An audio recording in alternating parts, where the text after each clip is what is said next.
Assalamualaikum warahmatullahi wabarakatuh. Selamat jumpa lagi bersama saya Aswan Ali di Aswan Ali Show di YouTube channel. Para sahabat netizen, pada kesempatan ini saya ingin membuat konten terkait dengan pelantikan Bupati dan Wakil Bupati Banggai, Bapak Haji Amuridin Tamureka dan Bapak Furkanuddin Masulili, yang telah dilaksanakan pada tanggal 8 Juni 2021 dan dilantik oleh Gubernur Sulawesi Tengah Bapak Haji Longki Janggola bertempat di ruang sidang umum kantor Gubernur Provinsi Sulawesi Tengah. Olehnya itu, pada kesempatan ini saya sekaligus sebagai advokat dan mewakili teman-teman dari advokat, khususnya yang tergabung dalam organisasi advokat Perkumpulan Pengacara dan Konsultan Hukum Indonesia DPC Kabupaten Banggai, bermaksud menyampaikan ucapan selamat dan sukses atas pelantikan Bapak Haji Amuridin Tamureka dan Bapak Haji Furkanuddin Masulili sebagai Bupati dan Wakil Bupati Banggai periode 2021 hingga 2024. Olehnya itu, perkenankan saya untuk menitipkan pesan-pesan, khususnya saya pribadi, terkait beberapa hal yang menjadi catatan bagi saya untuk dilaksanakan atau ditindaklanjuti oleh Bapak Bupati Banggai dan Bapak Wakil Bupati Banggai. Pertama, semoga Bapak berdua tetap melaksanakan amanah kepercayaan rakyat ini sesuai dengan visi misi yang sudah dicanangkan atau disampaikan pada saat pendaftaran dan masa kampanye yang lalu. Yang kedua, mudah-mudahan Bapak juga tetap memegang teguh amanat undang-undang dan Undang-Undang Dasar 1945 agar tetap konsisten di pelayanan masyarakat Kabupaten Banggai. Selanjutnya, saya ingin memberikan catatan-catatan terkait dengan persoalan yang menjadi bengkalai yang ditinggalkan oleh pemimpin atau Bupati Banggai yang telah demisioner. Yang pertama adalah masalah yang terkait dengan tunggakan tagihan pembayaran pajak daerah.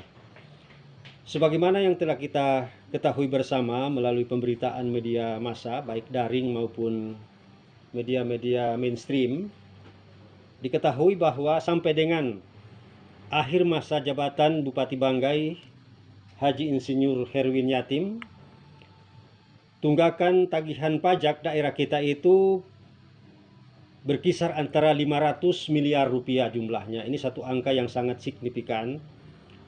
Dan tentu para netizen boleh mengoreksi saya, boleh meluruskan saya terkait angka ini, tapi angka itulah yang saya kutip dari sejumlah pemberitaan media massa yang terbitan di daerah Lubuk Banggai.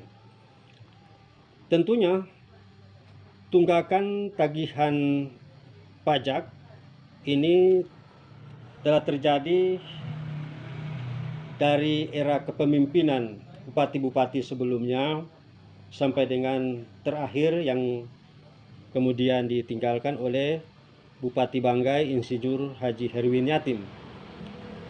Dalam hal ini tentunya kita tidak serta-merta menyalahkan kepada sosok pemimpin daerah kita masa yang lalu.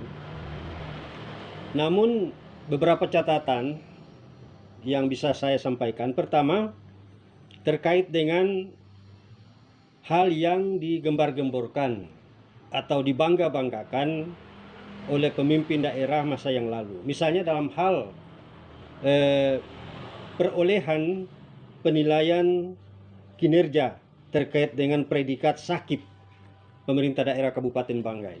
Jadi selama ini memang kita ketahui pemerintah daerah itu terakhir mendapatkan predikat sakip. Jadi sakip itu adalah sistem akuntabilitas kinerja instansi pemerintah daerah kita.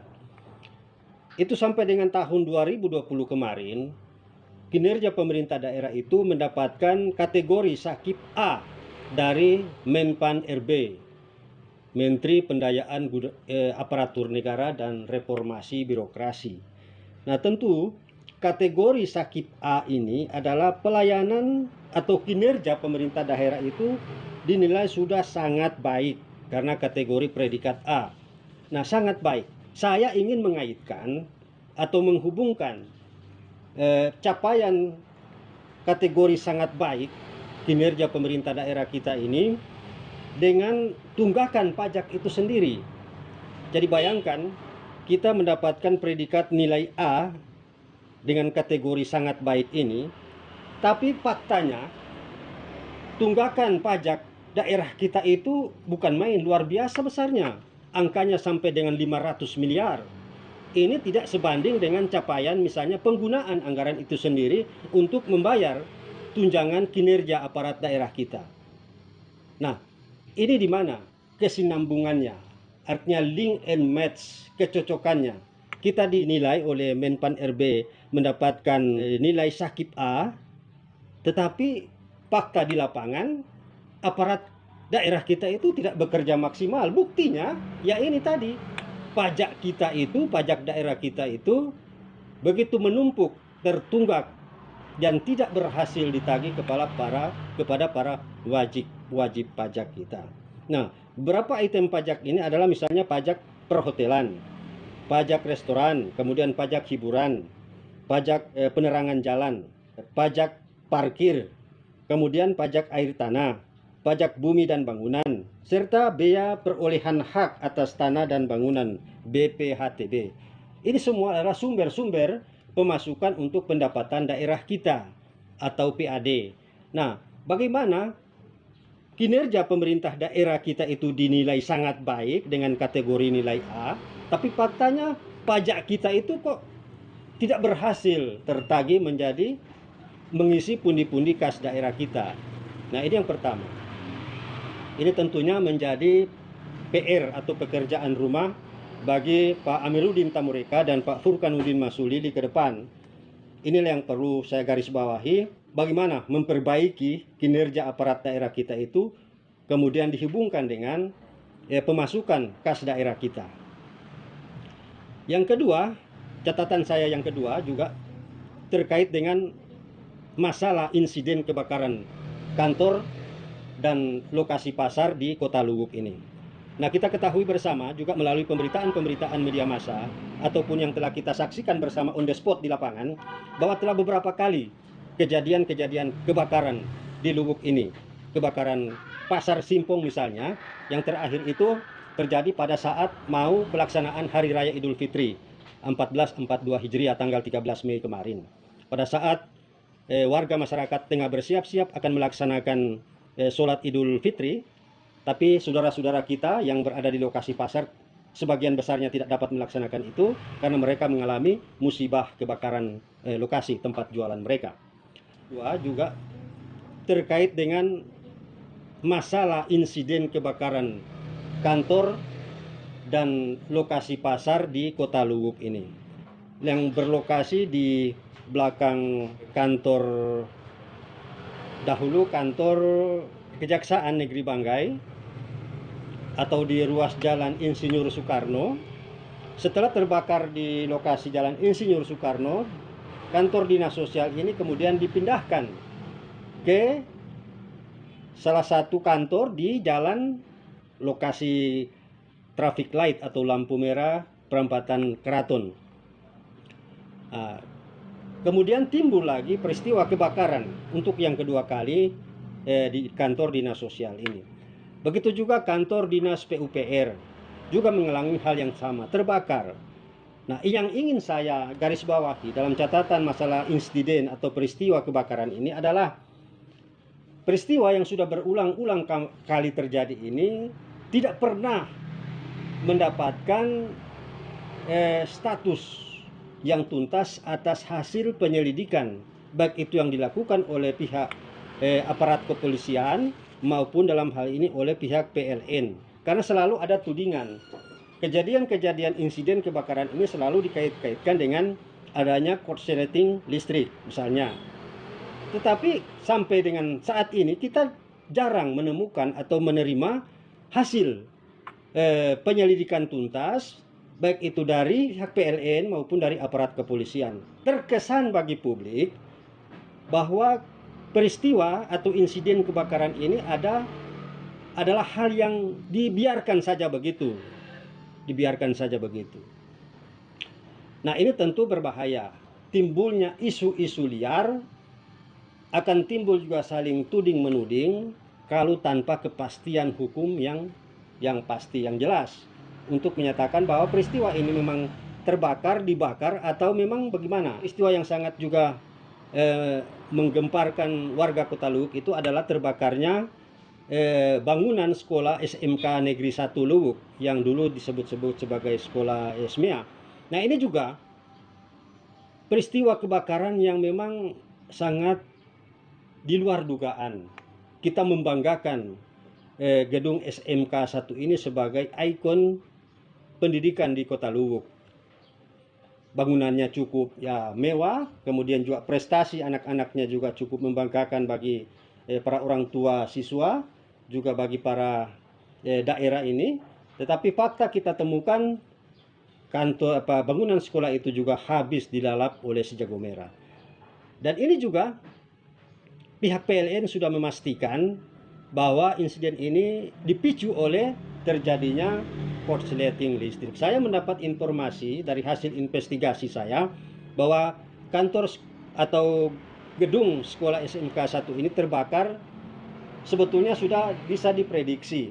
Bahkan dalam beberapa rapat-rapat Dewan Guru bersama pimpinan kepala sekolahnya ini sudah sempat dibicarakan. Ada kekhawatiran bahwa instalasi yang ada di dalam sekolah ini sudah rapuh karena sudah lama, sudah aus. Namun dengan berbagai dalih, terutama masalah anggaran, sehingga ini yang belum sempat ditanggulangi atau diperbaiki. Ya, inilah yang kemudian memicu terjadinya kebakaran. Ini saya pikir ini human error, artinya kesalahan orang yang memang tidak diantisipasi dengan baik. Nah, ini semua menimbulkan kerugian dari segi materi misalnya. Berapa ratus miliar anggaran negara yang sudah korban, yang sudah dirugikan. Dan untuk membangun kembali fasilitas-fasilitas seperti itu tidak secepat yang kita inginkan. Karena itu membutuhkan anggaran yang tidak sedikit, di mana lagi-lagi ini saya mau kaitkan dengan anggaran daerah kita itu sangat terbatas.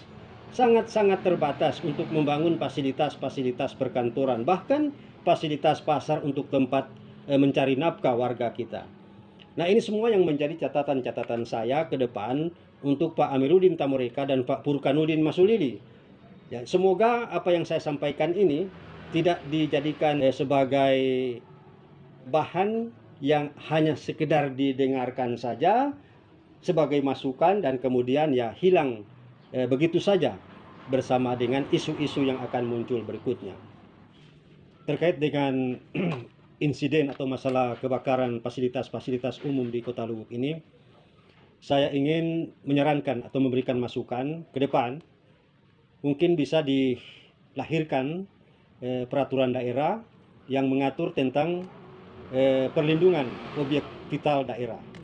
Jadi kalau untuk objek-objek vital nasional, kita ketahui bersama seperti misalnya proyek DSLMG itu, Pertamina itu menjadi objek vital nasional yang dilindungi. Artinya penjagaan keamanannya itu sangat-sangat menggunakan standar-standar yang terukur dan terstruktur secara nasional. Nah, ke depan saya ingin memberikan masukan atau menyarankan, jadi juga bagi kalangan teman-teman di Dewan, di DPRD Kabupaten Banggai, mohon untuk dicermati, bisa dipikirkan atau bisa buatkan rancangan peraturan daerah untuk perlindungan dari objek vital daerah. Jadi objek vital daerah ini misalnya terkait dengan fasilitas pasar, misalnya fasilitas rumah sakit umum daerah, kantor Bupati Banggai, serta kantor-kantor dinas SKPD yang ada, yang itu memegang peranan sangat penting. Nah, ini perlu diperlakukan spesial. Jadi tidak diperlakukan seperti yang selama ini. Ya kalau terbakar, ya dibiarkan saja dia terbakar. Pencegahannya juga instalasinya tidak dirancang atau dibuat yang sedemikian rupa yang anti kebakaran. Nah, dengan adanya perda atau peraturan daerah ke depan, ya ini bisa dilakukan pendekatan-pendekatan yang lebih antisipatif.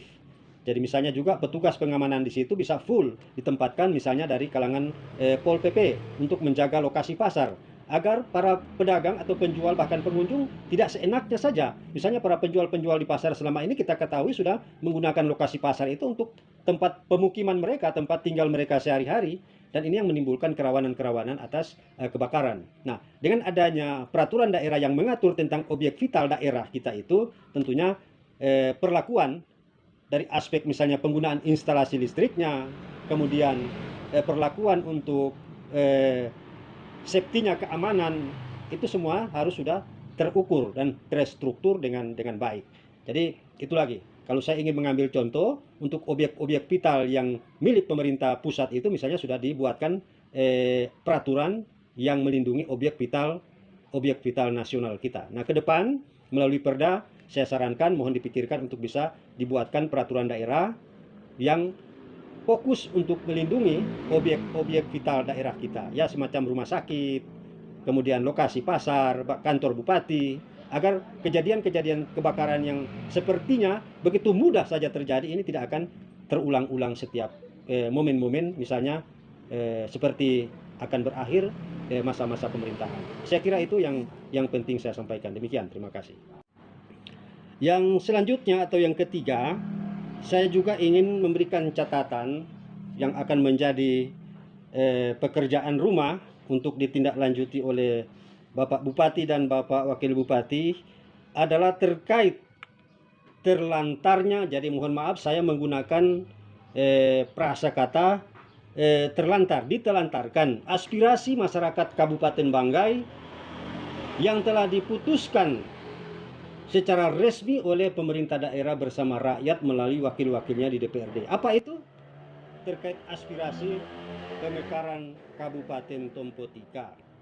Nah, kita ketahui bersama di era kepemimpinan atau Bupati Banggai ketika dijabat oleh Bapak Haji Sopyan Mile pada tanggal 3 September 2015 telah diputuskan atau telah dikeluarkan surat keputusan bersama antara DPRD Kabupaten Banggai dan Bupati Banggai dengan nomor SKB nomor 14 garing DPRD garing 2015 dan nomor 100 garing 1590 garing Bakti titik Kumdang tanggal 3 September 2015 tentang persetujuan bersama pembentukan Kabupaten Tompotika.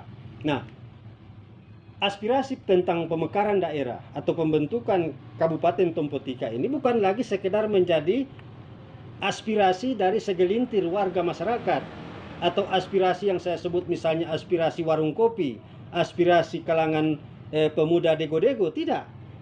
Ini aspirasi yang sudah sah, diresmikan dan diakui oleh pemerintah daerah kita, pemerintah Kabupaten Banggai bersama DPRD Kabupaten Banggai. Nah, fakta yang terjadi selama 5 tahun terakhir di masa kepemimpinan Bapak Haji Herwin Yatim, saya menyayangkan, saya sangat menyayangkan dan menyesalkan aspirasi ini ditelantarkan. Mohon maaf, saya menggunakan istilah ditelantarkan. Karena apa? Ini seharusnya ditindaklanjuti, seharusnya dilakukan persiapan-persiapan untuk didorong kepada pemerintah provinsi. Nah, persiapan-persiapan itulah dalam bentuk penyiapan segala kelengkapan persyaratan administrasi maupun kajian akademis. Nah, ini kan tupoksi daripada perangkat-perangkat daerah yang ada kita di sini. Kenapa ini tidak dilakukan? Apakah sengaja atau tidak? Ya, saya wallahu alam, tapi faktanya memang ini tidak dikerjakan. Jadi ini yang saya ingin amanatkan juga kepada Bapak berdua, sekaitan juga dengan, saya masih ingat ketika Pak Amiruddin kampanye di Kecamatan Pagimana. Ketika itu menjawab salah satu pertanyaan dari warga yang ikut mendengarkan kampanye Bapak di Desa Jaya Bakti itu, ada yang menanyakan bahwa untuk menjawab solusi tantangan perekrutan tenaga kerja ke depan terkait dengan tenaga kerja yang punya skill, punya pendidikan, di mana mereka ini sangat terbatas lowongan pekerjaan, ini apa? Ketika itu ditanyakan apa solusi Pak Amiruddin Tamureka. Nah, saya menggarisbawahi dan saya sepakat dengan jawaban Bapak. Bapak mengatakan bahwa solusi terbaik adalah membuka, memekarkan daerah kita. Nah, ini kesempatan. Jadi Bapak tidak kerja dari awal lagi, dari nol lagi untuk memproses aspirasi ini, tetapi dasarnya sudah ada. SK persetujuan bersama DPRD Kabupaten Banggai bersama Bupati Banggai itu sudah terbit sejak tahun 2015. Jadi dengan otoritas kewenangan yang dimiliki Bapak, saya pikir dalam waktu seminggu, sebulan ini sudah bisa rampung dan diajukan kepada Gubernur Sulawesi Tengah dan DPRD Sulawesi Tengah. Saya kira inilah yang bisa menjawab keterbelakangan atau keterisolasian wilayah Kepala Burung yang selama ini kita lihat bersama faktanya memang sangat-sangatlah disayangkan. Daerah yang paling ya usianya boleh disebut sebagai daerah yang tertua di wilayah daerah Kabupaten Banggai, tapi nasib rakyatnya paling terbelakang. Ya, kalau pendekatan cara melakukan pendekatan pembangunan di wilayah Kepala Burung atau wilayah persiapan daerah Kabupaten Tompotika ini hanya dilakukan dengan cara tambal sulam dengan anggaran yang ya dikredit sedikit-sedikit, dicicil sedikit-sedikit, saya kira walaupun kita tunggu selama 50 tahun lagi ke depan atau 1 abad ke depan pun, saya kira perkembangan wilayah Kepala Burung atau daerah Tompotika itu ya seperti apa adanya selama ini. Tidak akan ada perubahan yang sangat signifikan. Nah, pintu gerbangnya itu adalah melalui pemekaran daerah atau pembentukan daerah otonom baru. Nah, inilah kira-kira yang menjadi harapan-harapan kami, khususnya yang saya sempat suarakan di forum media YouTube ini, dan semoga ini menjadi masukan kita bersama. Sekali lagi, saya menyampaikan selamat kepada Bapak Bupati dan Bapak Wakil Bupati Banggai untuk bekerja. Insya Allah, sepanjang Bapak tetap amanah sesuai dengan visi misi dan janji-janji kampanye Bapak, maka yakin rakyat Kabupaten Banggai tetap akan mengawal dan mendukung semua langkah kebijakan Bapak. Demikian yang dapat saya sampaikan. Billahi taufik wal hidayah. Assalamualaikum warahmatullahi wabarakatuh.